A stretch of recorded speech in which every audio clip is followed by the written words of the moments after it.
What up, everybody? Welcome to Austin Poetry Slam. How y'all doing tonight? Pew, pew, pew, pew, pew, pew, pew.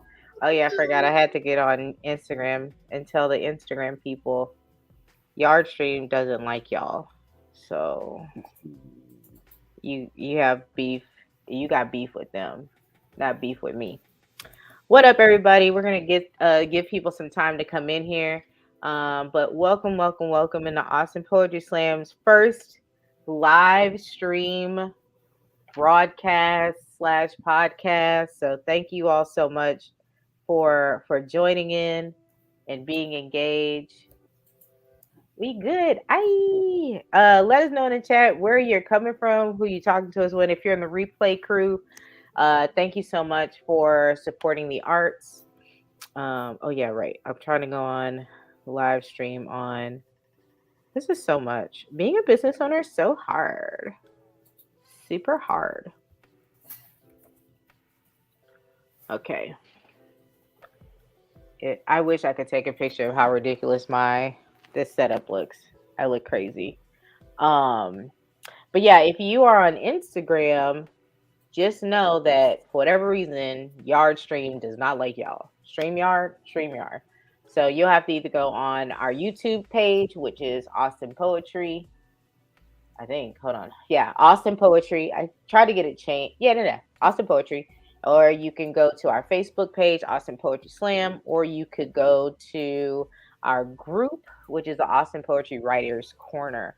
And you can see us on any of those platforms. But I'll stay on the Instagram live just in case you're like, what? I can't see the other people. Well, because they don't like y'all. I don't know. I don't know what to tell y'all. I want to introduce my co-host tonight. None other than Mr. Joe Bizzle, aka Element 615, aka he likes cash in all forms and payments, especially change. Moolah. Give it up for him. Legal tender. I don't really know if he wants legal tender. He would like legal tender. This is absolutely correct. And then, and last but definitely not least, the Slam Champs of all Slam Champs, your favorite poet. Please give it up for Mr. Akeem Olaj. Oh, thank you. I'm no one's favorite poet, but I appreciate you trying to gas me up as such. Lies and fallacies. I'm gonna drink water tonight and try to stay hydrated. We have the same little water. Oh my gosh! Shout out to HEB. Yes. And the shout out to Tova for going to HEB and for me lifting this from her house. Oh well, you know what? This is why Austin keeps me, because can't go to Dallas. Ain't got no HEB. Not yours. When it's not, well, that's also a fact. That's also accurate. All right, so tonight is our first night of officially kicking off our podcast, our YouTube, all of those things. We do have a YouTube channel already. We've been having it for quite a while now. I'm pretty sure I'm the person that actually started the YouTube channel, or Danny Strike did. Danny will come on the show, I'm sure, eventually. But yeah, so we have a YouTube channel, and we have 899 subscribers. One, thank you to 899 people for subscribing to our channel. We could have 0. One. Number 2, we need 1,000 subscribers to hit our YouTube monetization. We'll be like real YouTubers. So please, if you do not mind, go into our YouTube page and subscribe there. That's all I have. We're gonna go to church announcements. Anybody got some church announcements before we start? Yes, I think you should refresh the ticker to see how many people you have now. Yeah, in case we've gotten any new numbers. We're at 4 right now that I see. Is it more than that? No, I'm talking about like the people that are now following on YouTube, because you asked them. Oh, yeah. Oh, I see what you're saying. What's this one? Hold on. Okay. Damn sure don't. LOL, no HEB here. Yeah, man. I lived in Dallas for a while. I went to UT Arlington. I partied too hard, and I had to go back home and figure out my life. And then I graduated from U of H. But boy, that was I remember I emailed. Was there email at the time? Let's say You there sent was. an angry letter to HEB I saying, "How sent an dare you angry not letter. be?" I did. Because they was like, oh, there's one in Waxahachie. Waxahachie? I believe that. I live in What? Arlington, baby. I'm not going out to Waxahachie for no doggone HEB. You need to put one over Not here. at all. You need to put, and then they were like, it's a Central Market. That's like, no, Central Market is not the same as HEB. You've ever been in one? They're not the same. Not Central Market is very, very bourgeoisie. I'm telling you. I'm telling you. They like the first, but they the original Whole Foods. So, you know, shout out to them. Oh, right. You told me to go look at my thing. You said that, and then I wasn't paying attention. My ADHD caught me. Oh yeah, Instagram. If you on Instagram, you're gonna have to go to Facebook or YouTube to look at our stuff because they don't. We had 900. We had 900. What? We got 15 in the last 28 days. I love analytics. It's like the weird. I hated data. I was a teacher and I hated data. Waxahachie is not a place for us Black folks. That is true. It is not. We should not be there. That's not a fun place to be. See, they're gonna get me distracted. I can already tell. I am not gonna be able to focus while watching these. Waxahachie is not a place for us Black folk. It's good to know. Good to know. Stay woke. You know, stay woke means like just keep your head on a swivel, not whatever is happening in the world. I don't even. They don't even know what it means. They don't. Okay, church announcements. Themselves. Before we get into the show, church announcements. Y'all got some? Mm-hmm. I have a new book. What? It's called Socially Distant. You could get it from my website, akeemolaj.com, AKEMOLAJ.com.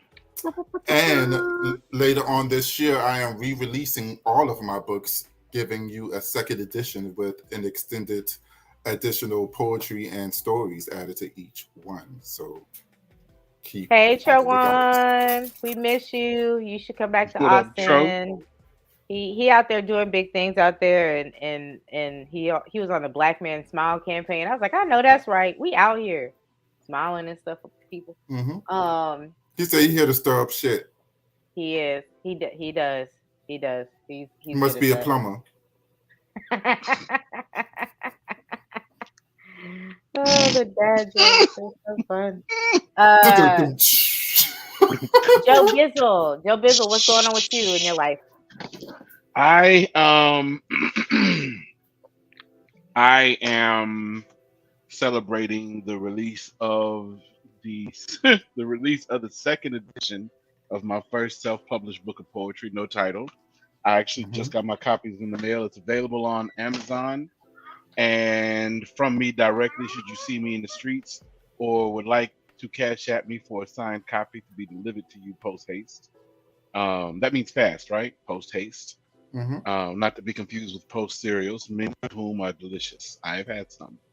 And that's it. Just looking forward to being of service every time. Oh, I have a show tomorrow. I have a show Friday at That Friday Flow in Killeen, one of my favorite venues, ran by a few of my favorite people. I also have a show there. That's going to be on the 2nd of June, I believe. Let me just double check the date. Because people, if y'all have never been to That Friday Flow in Killeen, that's the 2nd of June that I will also be doing That Friday Flow. Yep, you need to fix that area and go see that show. Catch both of our features. Definitely catch Akeem's because he will put on, and you will be happy you came. Now I have to put on. Fuck, I was helping you on the spot. God damn. My son keep like blasting through the door. But these are the books that I'm talking about. Nice. Boom. It's like a puzzle. Mm-hmm. So it's better if you get two, so that way you could complete the picture. Bam. Bam. You know what they call that? Good marketing. That's what that is. That's exactly what that is. Let me see, how far back do I have to be to match? Because I literally took a picture of myself and then freaking did it. And then that was it. Somebody said they're ready to leave here. So yeah, please cop their books. They are amazing. I'm hosting Joe B's. I think I'm hosting both, or Joe B is hosting. We're all hosting each other's stuff. So just come on out. We host this shit. Yeah. The only thing I really have is I run a little tiny show called Austin Poetry Slam. We are moving. Austin Poetry Slam. That's like the oldest poetry slam in Texas. Tell us more. Tell us more. I would love to tell you more. Thank you so much for asking. So we are currently in a move. We are in a flux right now. Normally we would have a show every week, but things happen. And we are moving to, drumroll please. We are moving to Barrel of Laughs, which is inside located at the Mueller. If you hear all that yelling in the background, that's my son he's having a barrel of laughs. He's having a barrel, not barrel of laugh. It's called barrel of fun. I keep calling it barrel of laugh because that's the idiom. That's the saying. He's being dragged away now. So we are moving to Wednesdays at Barrel O Fun. I was trying to do this. Boom. Ooh, boom. It's a screen. Is it doing it? Oh, there it is. Okay, so use the fancy. Ooh. So we're moving to Barrel of Fun, which is inside the Alamo Draft House in Mueller. So if you don't know where Mueller is, just look up Alamo Draft House Mueller, MULLERE. We are super, super excited, man. The first Wednesday of the month will be the new slam, which basically you do a new poem. Everybody has to do a new poem in the first round. Second round and third round, if you still have new poems, then you'll get an extra point. And we're going to tell you about the flag rule that we just thought of today. We are an order of chaos, and we hope that you enjoy it as such. The moon, see what happened. The moon went into an apex, and it was at the most high spot in the sky. And we thought we must do something to fuck it up. And Jupiter is in Gatorade. Yes, it is. Yeah. What are y'all? And Mercury's in Powerade. And Mercury's in Powerade. So anyway, our first feature is going to be KB Brookings. If you have not heard of them, they're an amazing spoken word artist, poet, just came out with a book. And we are one of their first stops on premiering their work. So please come out, go to austinpoetry.com for information. What up, YouTube Live? I mean, not YouTube, Instagram Live. There's a lot going on here. Again, if you have not heard, you would have to go to YouTube or Facebook or our Facebook page in order to see our live stream where you see all of our beautiful guests tonight. Or you could be here and just see the side of my face. Hey, I'm just here to please you. I do. It's a lovely profile, love. You know, I'm trying. I shaved my neck and everything for y'all. So just know I did a lot for y'all today. It's given forever. It's given melanated, never faded. It's given you're welcome. It's given you're welcome. Hello. Flex. It's given resurrected every morning. Yeah. I resurrect, and then I come back. She woke up today. She woke up. Anyway, so because this is our inaugural show, I want us to just get into why we got into this. So Austin Poetry Slam has been around for over 30 years. I've been in the game for, I keep saying 10 years, but I just don't be adding years with it. So it's like 10 years plus.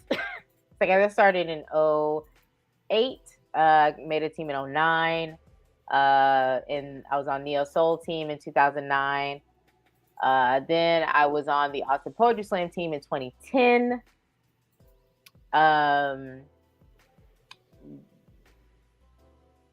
What else did I do after that? Oh, then I left the stage for like 2 years to finish college. I moved to Houston, got my degree, and then I got back to Austin as fast as I could in 2012. And then I just started working at Austin Poetry Slam, moving chairs, doing all kinds of stuff, things that my body cannot do and will not do ever again. And yeah, then I got into leadership, and now it's is it wait what's I'm not mathing well. 2008 to now, how many years is that? 20. That would be 15, if I'm correct. That's 15 years. But I'm really the babe of this section, and I said 15 years. So I'm gonna let my brother, the one who got me into poetry in the first place, who we worked at a place. We can't talk about the place, but we worked there, and it was legal. That's all you need to know. And that's all you need to know. That's all. Let me tell you. So I'm gonna let him, Joe Bizzle, talk about how he got into this thing, and then he can talk about whatever else he wants to.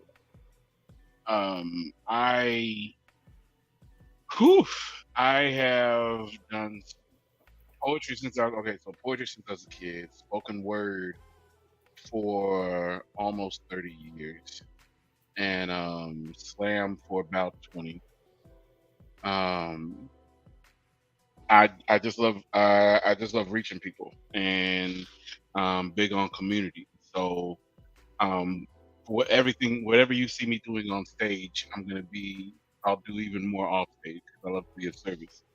And I love the family that I received as a result of the time I've spent in this craft. And I look forward to the family I'll receive in the future. But it's been pretty fun so far. Him not telling the whole thing.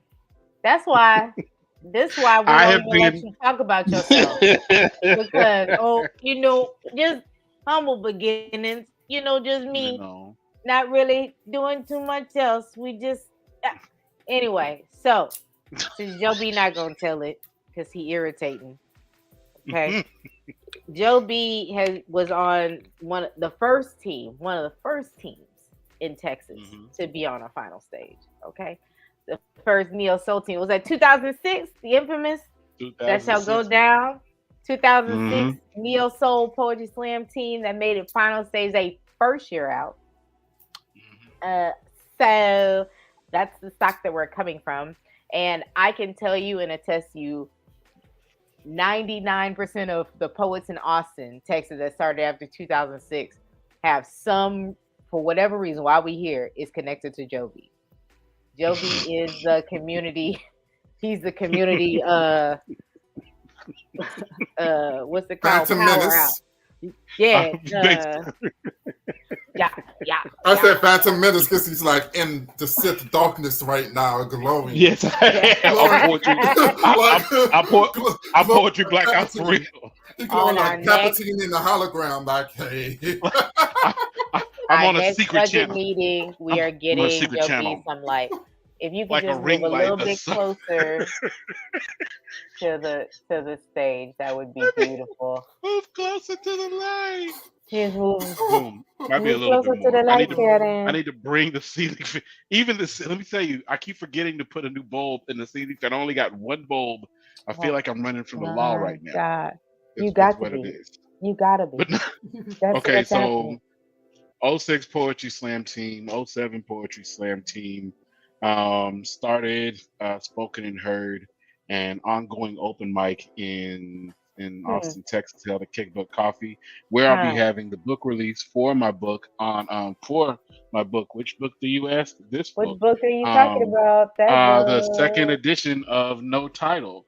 The second By Joe edition Brundage. of No Boom. Title. And so I started it for 10 years, gave it to my co-hosts, let them run with it, and it's still running, as crazy as it is. 4 year, nope. I'll be fair. If it was 4 years, they'd still be alive, but it was their loss. I'm the 3-year director for the Austin International Poetry Festival, but come on now. Get in. We gonna talk about that one day. One day when the muzzle comes off of when the confidentiality clause goes off. I'll just say, if I had to sum up my 3 years, I'll say I got to shake Nikki Giovanni's hand. I got to hug Nikki Giovanni. I can say that, but I won't really go into that whole thing. That's a whole. I listen to Nikki Giovanni talk about why sharks eat white people, and I never left me. It's never left me. Never left me. Okay, before we go in rabbit hole ourselves, please, Akeem, please introduce how you got into this whole, because you was a part of the Utes. You was a little different than the rest of us. We were not. Yes. I started poetry. Oh, she switched me to the spotlight. I'm like, God damn, I'm large. Blow it up. You don't even understand. I'm learning so much right now. So I started writing poetry when I was in the 8th grade. I was in honors class, but I was actually supposed to be in gifted, but I was being lazy, and I got sent to honors. Got done with the semester like 9 weeks before it ended, and I was just doing nothing. So I just started writing poetry on the whim. And then somebody read it. I was like, hey, this is pretty good. I was like, okay, I'll write another one. And then I wrote another one, and another one, and another one, and another one. Went to an open mic at St. Mary's Academy in New Orleans, and a poet by the name of Karama Sadaka saw me and 2 other individuals, one by the name of Brittany Polk and one who is a friend of mine that passed away, Nicole Fox. And then he was like, hey, I want to come to your school and see like what other poets. Oh, also Siffin Silv was there too. Can't forget Siffin. And then from there, he was like, yeah, have you ever heard of Poetry Slam? We was like, what the fuck is that? What is the Poetry Slam? What is that thing? And then we got slam poems. I need to know. And then we got started with that. We had a school-wide poetry slam. We made a CD of it and distributed that CD throughout the city. And then it increased awareness of spoken word poetry altogether. I started having a radio show, like a spot on the local radio show for poets to come in and like compete, like you freestyle battling, but you battling with poetry for a prize. They started doing a whole lot of stuff. We started to open up our school slams to the entire city. And that's actually how I met one of my very, very, very long friends, Tariana Tink Ball. She came to one of our youth poetry slams and she won that joint in dramatic fashion because no one knew who she was. And she's Tank, but we call her Tank, but you know, she comes so humbly packaged. That's the best way to put it. And she was like, at that point in time, she was like extremely, extremely shy. I don't think people realize how shy Tank actually is in real life. But she was actually shy. And people was like, what's your name? And she'd be like, Tariana. Like, you know, just like very, very shy. And then from there, I went to Brave New Voices. Then I took a break, started doing adult slams in 2008. I started doing adult slams in 2008. That's when I met the other members of Team Snow, Catalyst, Icon, Scribe Called Crust, and the lovely Chicandria Icon, Sifley Sice. And then 2 years after that, in 2010, we decided to start our own team between us 5 called Team Snow. And we decided to go to nationals. And then from there, our first 3 times going to nationals, we won the title each time. We won the group peace title in 2010, and we won the entire thing the next 2 times we attended the Poetry Slam, which was in 2000. We didn't go 2011. Who knows if we would have won then, but we got one in 2010. We took a break 2011. Then we won 12 and we won 13. And that's when I took a break because I was like, I'm tired. Boots. But then I came back 2015, started slamming again. One thing I really wanted is I wanted an IRIPS title. So that's what kind of made me come back. I felt like I had these other 2 big national titles and I didn't have an IRIPS title. So I was like, I'm going to see if I could win IRIPS. So in 2015 is when I actually entered IRIPS and took it seriously that time. Because I went to IRIPS before, but I was just fucking around. And then on my 6th try at IRIPS, that's when I finally won IRIPS. And that was in 2019. Perseverance. So from 2000. Sometimes that's what you need. Yeah. Mm-hmm. So it's like when I first got started, I like lucked up and, well, not lucked up, because Tova specifically told me in 2013 when I was getting my 3rd one, this is not luck. It can't be a fluke, bro. She was like, It's this not shit a fluke. cannot be a fucking fluke at this point. And Right. you did it with, it would be different if, so like, so if you've never been to a National Poetry Slam, it's basically like the top, it's like 78 teams, but like ideally only 30 teams are really trying to win. Only like 30 viable teams, right? And if you come one year and you're group peace finals, you come another year and y'all took a break and you had different people on the team, right? And it's not like because you are so amazing in the magic of you, like you're not a magical black Negro, right? But you were able to coach them in a way where you brought out enough to have them be so successful. And I think a lot of people don't know is like, you could be an amazing coach, but if you're a terrible strategist, like your team is going to lose every time. You know what I mean? Mm-hmm. So you did a really great job of placing poems where they needed to be. And, even though slam is a crapshoot, like you were able to figure out the crapshoot, like, and you did it 3 times. So again, it's not a fluke. Like, one day you're going to be, we going to sell it through Austin Poetry Slam, one-on-one masterclass by Akeem Olaj. We get 20% because we represent him. And yeah, that's what we're gonna do. Yeah, this is such an amazing swell of talent on this live stream. And if you have questions out there on the internet, questions for us 3 about Poetry Slam or about poetry in general, just give us a comment. And if yours gets picked, then we might pick yours, right? What was I gonna say? So the question for the group is, what almost made you quit? What almost made you quit? And you can take that in context of like, don't go like, I quit life, because yeah, all of us, I'm sure, attempted to do that at some point. I'm just done. I want to check out. But like specifically slam, what made you like say, nah, I'm good. I'm good on the slam for a while?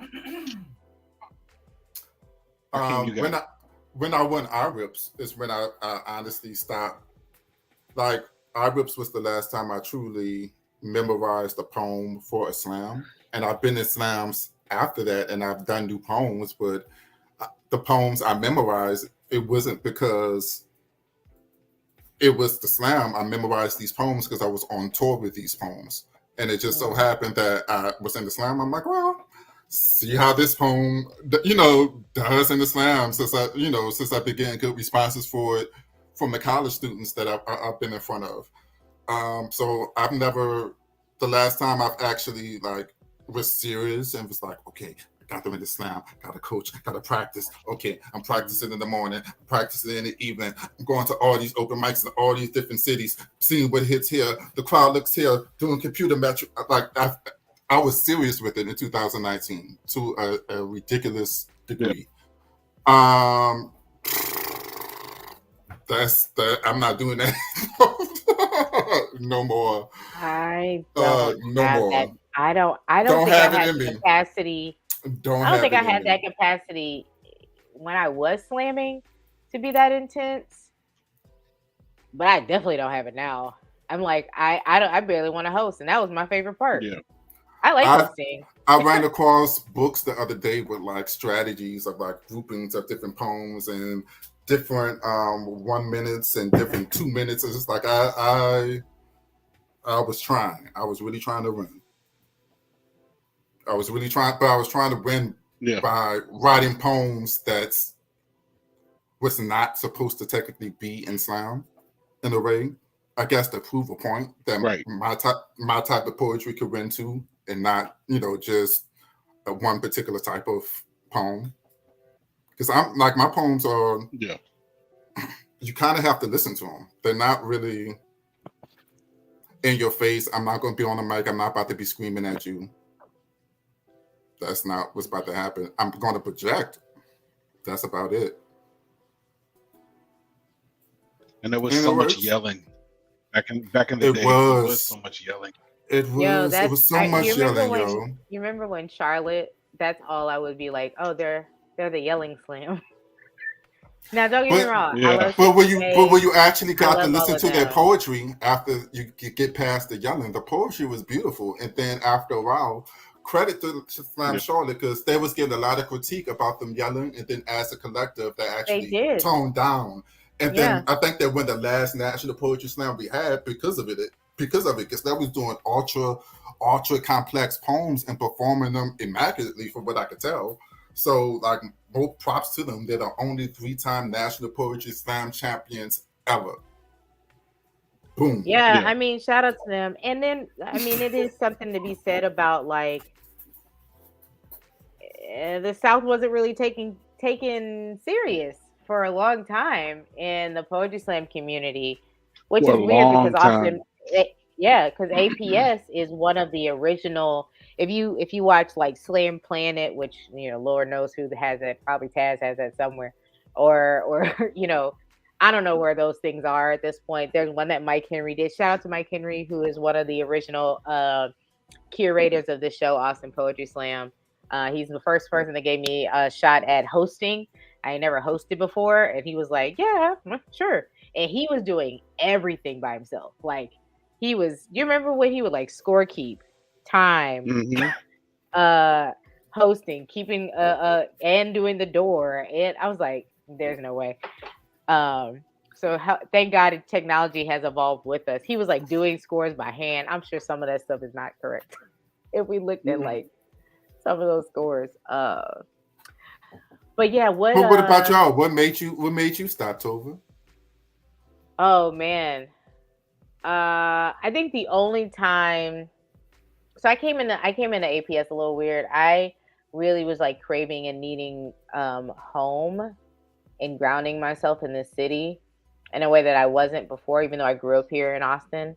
And I found the poetry community, and for them, I was moving too fast into the community because it was very like that. This is one of the main reasons why we are not like that anymore. It was very like close ranks if a new person comes in and what are you doing here and why are you here? And then when Jomar and I got into leadership, we was like, we don't want anyone else to feel that way. And so we hope that we do a better job of like making community feel inclusive. Because it just wasn't. It wasn't at the time. And to be fair, you had two highly competitive teams here. And that played a factor in that. They had a reputation. They wanted to, uphold that. So there were just people that just like didn't care for me when I first got into the slam. And it didn't bother me, but it was also like I could be doing something else. Like poetry is not, I love it. I love it. Clearly I've dedicated 15 years of my life to it, but not enough for my sanity. and I was at it was before one of Brian's infamous poetry house parties, which maybe we'll talk. Joby put his head down That's a instantly. whole episode by Yo, itself. that's a whole episode by itself. We talk about them poetry house parties was epic. I remember Listen. okay, I'm gonna rabbit hole. That's my code word. If I go too far down, just go rabbit, and then I'll be like, okay. Yeah. But yeah, I was at Borders, looking at books and crying because I was like, there's a community that I love so much, but there are some people that just make it very uncomfortable to be in. And for whatever reason, Joby called me, not Joby, B Fran, shout out to B Fran. B Fran called me.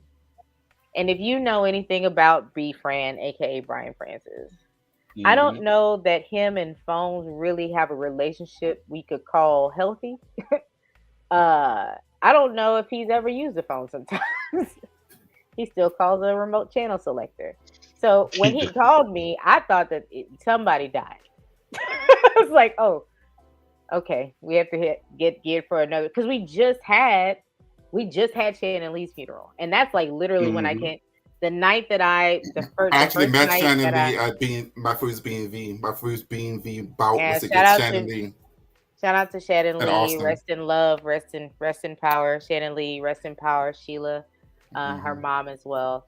And so yeah, like the first thing that I went to, I mean, I guess it felt weird for them, but like for Black culture, the funeral is not the end, it's the beginning. And for me, my friends literally were all in pain, and I was like, I'll support you at a funeral. And when I tell you, this church, it's a St. Andrews, it's up in the hills in 360, way out there. It is the most immaculate, the most beautiful, peaceful place ever in my life. I was like, that's why y'all go to church out here. Y'all find a serenity to be godlike, and y'all keep staying. It's one of the most beautiful places. They were Episcopalian, which I guess is very close to, like, they have like kind of like the same kind of religious.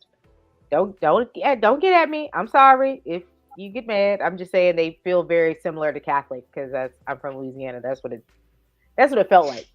They seem like cousins, religious cousins. And so anyway, I forgot what I was talking about, Shannon Lee, but B Friend called me. Oh yes, I was saying, like, I thought somebody died, right? Because why would B Friend be calling me? And he was like, "Hey, you coming to the poetry house party?" And I'm like, "I don't know. I don't think I will. I don't know." He's like, "Okay, well, I'm gonna see you when you get there." I was like, I believe I said, that's B Friend every time. Every time. I don't know if I'm going. He's like, "All right, baby. Right. All right. Just you know how to get to the house. Is some your call Joe B. He know how to get to the house." I said, "Okay, Yeah. well, all right." So I went, because clearly I agreed to it, and I don't remember agreeing to going. And the night changed my life, and I was like, "Oh, this is what I'm supposed to do." They had it was a scrimmage, so they were all getting ready, because this is 08. This is 08. So they were all getting ready to go to nationals. So, we have scrimmages. Austin is insane. We had scrimmages in Houston. We had scrimmages in Dallas. We had it in Fort Worth. Then we had the house party before we left. So we had so it's a slam. All right. So there's a slam in Wells Branch at just somebody's house, at B Friend house at the time. Shout out to Yora. And it was like 150 people in a 3-bedroom, 2.5 bath house. It was a very small house. Brian used to cater food. We had speakers. All the neighbors knew what was up. So where was the stage? The living room. The living room. The living room. The biggest night I remember seeing there, we had it was the first year he had a house party that Southern Fried had happened. and him Ooh. and 13, another poet in the crew at the time. They had all APS, and this was Respect. so far back. This was back when Austin Poetry Slam was at the at Egos, this dive bar near Congress Ooh. and Not Riverside. 13 in Nazareth. No, Okay. a very different 13. Kimberly Okay. Taylor. I was just Yeah. making sure. Because Yeah, there's so yeah. many 13s. Yeah. So many So we 13s. said they went and told Brian Sorry. Brian at 13 Sorry. told everybody they could. And what we didn't know is that everybody they told everybody else. So we start the show with the first poet on the carpet at about 9:30. Nobody's shown up yet. We like, fuck it. We're going to ride with whoever here. It's only like 20, 30 of us there. Next thing you know, a whole bunch of people come bust through the door because Brian didn't lock it. We was all like, hey. And 15, 20 more people came through the door because nobody locked the back door. Hey. We stopped counting. We stopped counting at 100. And we reached 100 by 11 o'clock. I woke up that morning and started helping getting the house together. I didn't go to sleep until Sunday evening at 9. That's how live it was. Yeah, it was epic. So I JB, have a question. Y'all never got tired of poetry? Because I would have Well, been tired. I would have got tired. I'm not gonna lie. At Yeah. a certain point, there was like I a get poetry point. out. I'm like, yo, I got to get the. Well, after the that- slam part, there's like Yeah. always an open mic, and it's always the people that are way too inebriated to like realize that poetry's still going on. So like Right. there's like a list of 30, and then like they throw your name on it again. Now, if you're on a team, yes, you are doing another poem. And B Fran made sure that we did poems late at night because he knew that our bouts were going to be sometimes 9, 10, 11 o'clock at night. So he had We used to practice. Teeth No used to practice at that time because of that. So we used to close. He would make the team close out the night.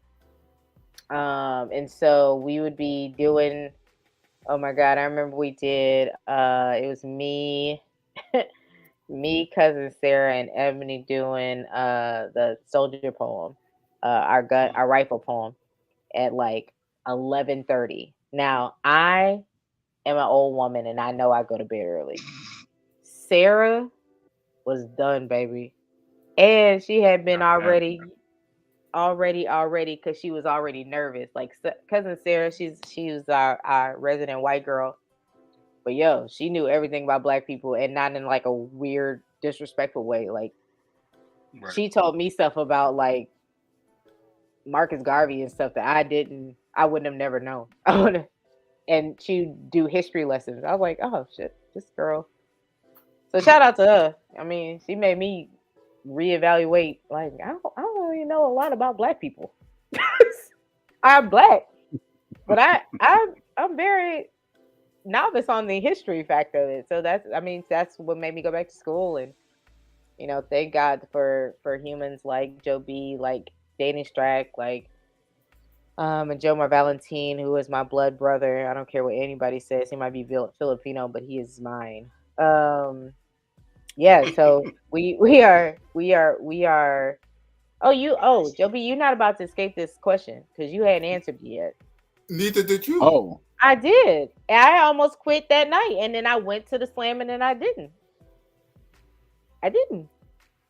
Yeah. Then I had to ultimately take a pause so I can finish grad school. Yeah. Finish school, but yeah. I remember when word had started getting to me about you, because you had came in the scene, because when I met you, you were very much a shut-in. It took a while for you to even share your work with me. So it was remarkable when you came around the poets and you just automatically took to it all like you had already been there. And a few people had actually loved it. They loved your energy. They felt it was refreshing. They felt that we had just lost Shannon and nature hates the vacuum. And here you go, like picking it up like that energy was meant to stay there. You know what I'm saying? It's like y'all both came from the same energy. And I remember Brian was remarking about you, and I had just told him, I was like, well, There's a few people that got issue with her, and it upsets her because all she wants to do is she's like, well, okay, okay, that's cool, man, that's cool. Oh, hold on, let me call you right back. Oh. And then and that's when he got on the phone with you. Oh, And okay. that was pretty much it because he couldn't stop talking about you. He couldn't stop Man. talking about you. I feel like for me, I almost quit until I finally understood the physics of slam. That there's Say no more. people. There's a there's a chaos to it, and the beautiful thing about chaos is that people think it's random, out of order, that it's nothing, but chaos to us as adults is like a kid looking over your shoulder while you're doing your taxes or your bills or whatever. They have no idea what's going on. They just know that you taking time away from them, whatever. They're confused, so they finish and they go play. With slam, the chaos to it, the formula seems simple. Get on stage, do a poem, be fired, get the money. But the physics of the slam, in my opinion, is your performance versus the crowd's versus the judge's preference. You could be the illest poet in the universe. You could have the most fire piece, what the world has been waiting on. But if those that, five particular people, if the three in the middle, Yeah. if the three in the middle don't like that you remind them of someone they don't like, or they don't like the color of your shirt, or they like somebody else who competed even more, it's gonna factor into their bias. And the rest of the crowd, and that's why we say judges don't be influenced by these audience members. They are not you, audience members. influence the judges. Influence the judges because They're your representatives. The judges are your representatives, audience. And that's the physics of it. So it's like for me, but judges, you represent yourselves. Exactly. And so the judges, their minds would be caught up between I know what I like versus, the crowd's loving it, so maybe I'm bugging, or the crowd's loving it and they don't know what they like. So it all factors into what that mind is. I have done mental hurdles around trying to figure out what an audience wants. That's one of the main reasons why I was like, I am not built to do this long term because I'm going to just do poems. And whether you like them or not, those are the people like, you got to find pockets of people that don't care about, like, they want to slam because we like competing. I just like, and it gives me a chance to do poems multiple times and really work on, like, maybe I'm putting this in part of a one-woman show. Maybe I'm piecing it out for plays. So I need to hear it out loud and it'll help with that. But some people, and we'll get into that later, but like some people made it be the end all be all.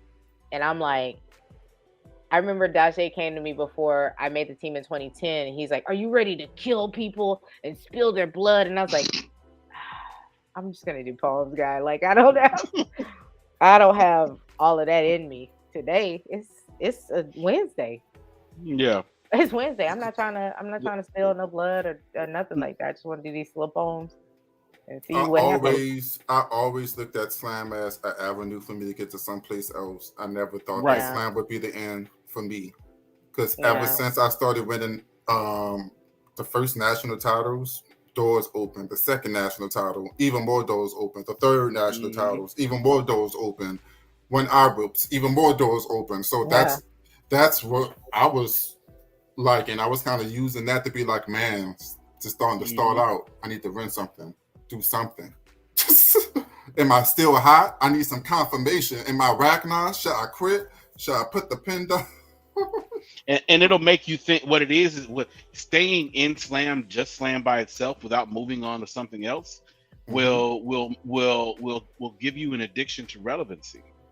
You'll think you have to come up with something fire every time. And what I've seen happen time and time again, people try to affect the physics. Like if a poet comes in and does a book, this is about the time something really, really bad happened to me, or something bad happened to us, the people, or life is really bad. Here we go. 3 minutes later. The people. 3 minutes. 3 minutes. 3 minutes later. 3 minutes. 3 minutes and 10 seconds later. 10. Now the poet going after them now has a choice. I can either come in strong with something just as important or something just as important to me, or I could completely flip it and go with something that's strong in another direction, like funny or something like that. And they'll try to affect it. And what that does is that'll sway the crowd and that'll stir the pot for everybody else coming in behind them. And you get addicted to that. You keep trying to think you got to figure it out, and you never will. You could like you might be popular where you slamming at now, and you might be a killer, but where you're at regionally is a factor. And the real testament it's a micro. It's also a micro after the region. It's the people in the region that's at your bout at that particular time too. Right. It's like a subculture. That notoriety factor. So it's like, if you really want to impress me as a killer in slam, then let me take you to this slam Monday night, teleport you to another slam in another part of the country another night, then another night, then another Is your work night. Universal? Right. Is your work something that anybody could latch onto and really find connection? Because that's the whole point, you know? I can say that about very much so about the two poets I'm online with now. And I can say that about 85% of the poets I know. Get out of here. I'll say 75 of the poets I know have a universal. You know what? I'm gonna be honest with everybody around. I'm gonna say 65% of the poets I know have a universal voice. Not to where like, oh, we can all come on, smile on your brother. Everybody get together. But I mean, like, no matter where you speak, it don't matter what the fuck you was into before. As soon as Tova come on, as soon as Akeem come on, as soon as Joe B comes on. Right, it's a paradigm shift. If you didn't already love it, it's a paradigm shift. You got to see the truth in what I'm saying, regardless of what you was into before I came on. And I remember. Go ahead. Oh, I was going to say. Okay, Joe B, and then Akeem. Joe B. Okay, sorry. My issue for a while, I had said it out loud, but like folks say, hear me now, understand me later. I suspected that's what it was, but I remember around 07, our team, it had just seemed so strange. And I was feeling disillusionment in it all. And I remember speaking to Dashade, I had just left the Paramount after a show there. And next thing you know, I see Dashade, he sees me walking, and he gives me a ride back to the crib, and we both have that same look on our faces. And that's when we knew, at that time, we both felt, and I talked to him about it later, it's like, we had both quit slam that day. Not quit in the sense, I will never grace a stage for a competition again, but you will never see me breaking my neck, try to get on another team again. Because what I really loved more than poetry was the art as a whole. What I loved is, like Mike Henry had said, there are stage poets and there are producer poets. The stage poets always got something fire ready every week. Their focus is to stay relevant, and they get up and they kill it every time. Then you have your producer poets who really, they read every once in a while, but their performance ain't as fire because they're more focused on making sure the ship stays afloat and contributing where they can, supporting other artists when possible. And you got everybody else in between. Yeah. And I think that the day I almost quit was the day that I finally had to sit back, gain some clarity, and realize that the physics had nothing to do with me. And in my opinion, yeah, we want that money, we want that gas money, but the real testament of slam is how you handle walking away with that score, because that score will determine whether or not you don't come back, or whether or not you come back with an ego, assuming that whatever you say is going to be it. My favorite thing, like that number has humbled some people. It has. Yeah. It has humbled me plenty of times too. And I had to kind of let slam go. And I think it was in 2018, after I went to IRIPS, and I was just so nervous about performing that I didn't perform well. Like that was the first time I actually, like, I wanted it so bad that I psyched myself up.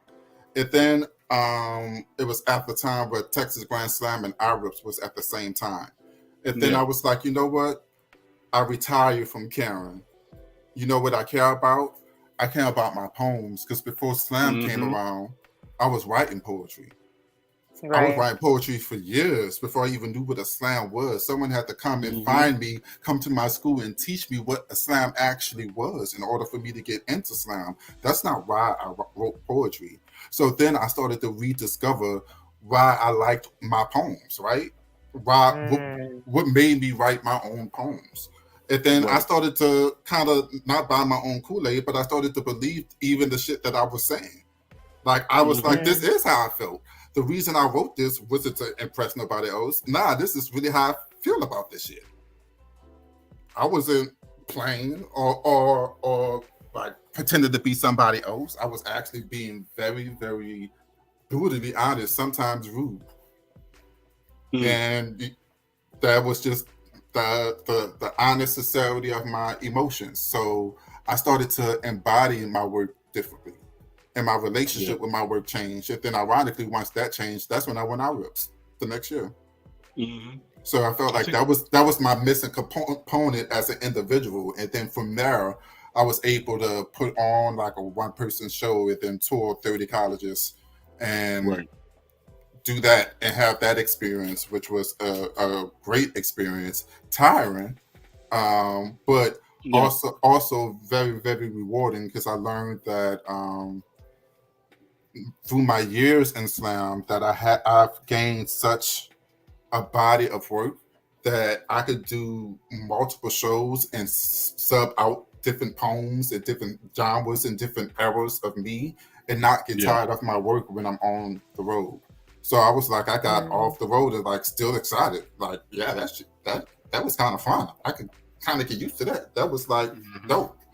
But then the tiredness kicked in. I was like, oh no, I need to chill out. Maybe once every other year I could try going on tour like that because it's rough on you. It was rough on my spirit. Yeah, it's grueling. I was having emotional breakdowns because I was gonna miss the kids' birthday and I didn't want to leave. And then my husband was like, "I'm gonna take your crying ass to this airport and push you out because you have a show." So we have to contact. Right. We cannot do that. Yeah, man. We can do a whole episode about touring and tour life. Oh yeah. Yeah, that's a we'll be here forever for that one. I think that, and we appreciate y'all because we thinking of show ideas and stuff too. So in real time. in real time, really thought harder out for this. But What now, was to follow the not end off what you were saying, but to follow like you critting, me critting Karen is when I really actually started to enjoy slam, and that's when I realized that slam is really just like an open mic because the people are judging you anyways. Like people are judging you anyways. The only difference in slam is that you have a number. It's arbitrary, so it's relative. Relative strength is my favorite term in slam because it's like it's all relative to what room you was in and who was your particular judges at that particular time. Exactly. If you have been in the slam, comment about your slam experience and why you got in the slam, and we can read some of them on our next show, hopefully. Okay, we are almost at an hour. I said 30 minutes. I knew that was going to happen. I think this is a good show. I think the way we should wrap up tonight is everyone give me your one poem that does it for you. And we'll share it, we'll post it, and we'll play it tonight. Akeem already has his. Oh, I have a couple of poems. I didn't know it was only supposed to be one, but if it has to be one, which one? The first it one would be it would be the icon. Okay, well then I'll get that one geared up. You get people prepared for it, and I will get it queued up. Okay, so this poem is from the lovely artist Shikandria Icon Simply Sice. She is by far one of my favorite spoken word poets, period. I'm not just saying that because I love her and know her and, was on the team with her. We started Team Still together. She's like my sister in every besides that, just as an artist, just her art itself is phenomenal. She's actually about to go to overseas for a writing retreat, and she's trying to raise money for that. So please look up Icon Shakandra Icon Sibley on all the socials and go to her GoFundMe campaign. But this particular poem, funny story, she wrote this poem, and as the coach, I thought this poem was so wonderful. I was like, I'm going to need you to do this poem. I'm going to need you to. She was like, Akeem, you not tired of this poem yet? I'm like, has the poem stopped working? And she was like, no. Then, I'm like, are you tired of performing the poem? No. I'm like, then this poem. Why? Because this poem is like this to me. This is a poem. Yeah. Okay, well, without further ado, we can do reactions with this too. Okay, sorry, I got sidetracked. Sorry. Y'all still see me? Mm-hmm. Okay, cool. All right, let me turn off the music.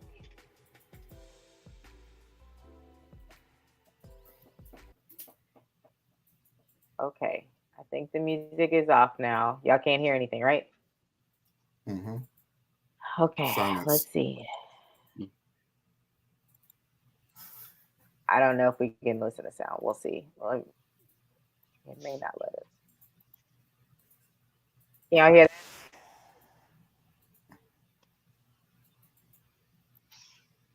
Can y'all hear that?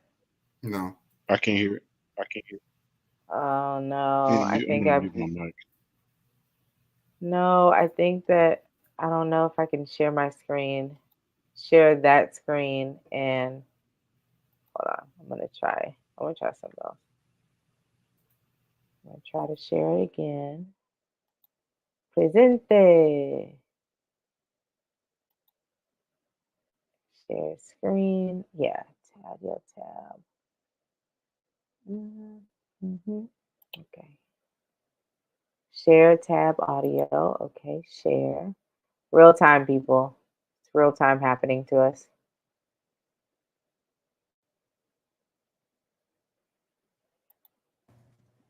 White male capitalism says to the Black female, girl, I've been wanting to see what your ass could do since you were in Pampers. Been thinking of ways to use and... Can y'all hear it? Can y'all hear it?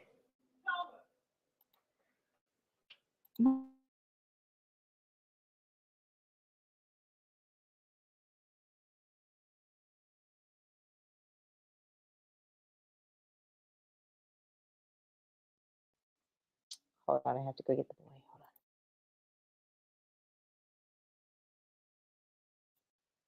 Talk about another poem, I guess, until I come back. I have to go get the kid.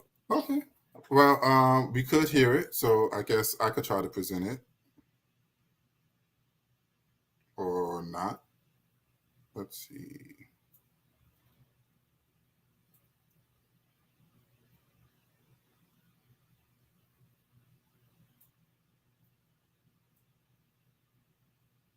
So I should need 2 monitors.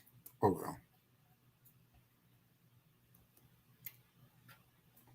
So the reason why I hate where she stopped, because like the beginning of the poem is so aggressive, but the rest of the poem is so beautiful.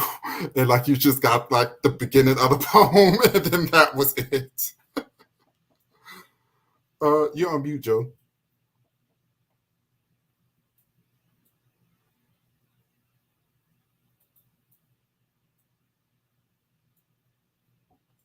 Am I the only one here? Joe B, are you there? Okay. Okay. Yeah, I think it's cutting out. And I don't think I can play it right now, but I'll do more research and try to figure out how I can play the poems. But that was my poem. Yeah. Go look up Icon. She's amazing. Go look up her on YouTube. Thank you all. Go to her GoFundMe. Yes, go to her GoFundMe. Make sure you get an Awesome Poetry for all of our events. Please pick up Akeem Elijah's new book, Socially Distant, and please go and pick up Joby's book, No Title. They both have them out released. And also Awesome Poetry Slam, we have our first volume 1 30-day 30 poems in honor of National Poetry Month. So please go to Awesome Poetry to go pick up one. We will have some to purchase on in person. And I think that's it. Anybody else has any closing announcements before we end? Yes. I got my. Go ahead, Akeem. I have a show in Austin on 4/20, a show in Houston at the end of this month, and also a show in Dallas the last Friday of this month.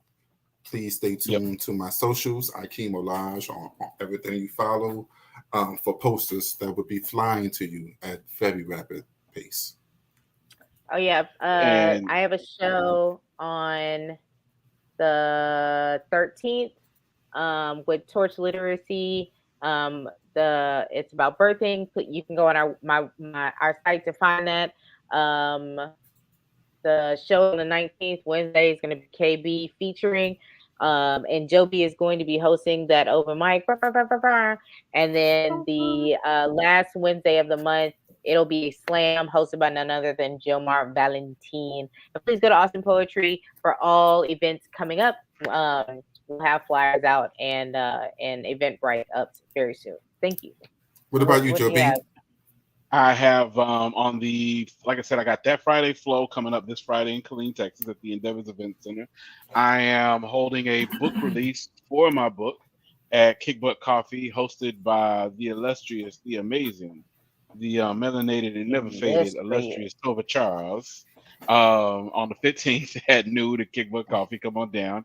On April the 20th, I am hosting the Comedy, Poetry, and Music Extravaganza, celebrating the 420 holiday, RFLMAO. I think that's the whole thing. That is. You can get that's my show. That's it. And Akeem Olaj will be one of the amazing poets featured there. And you can get tickets for that over at Flamingo Cantina's own website, with the Eventbrite right there. And whatever else is coming up.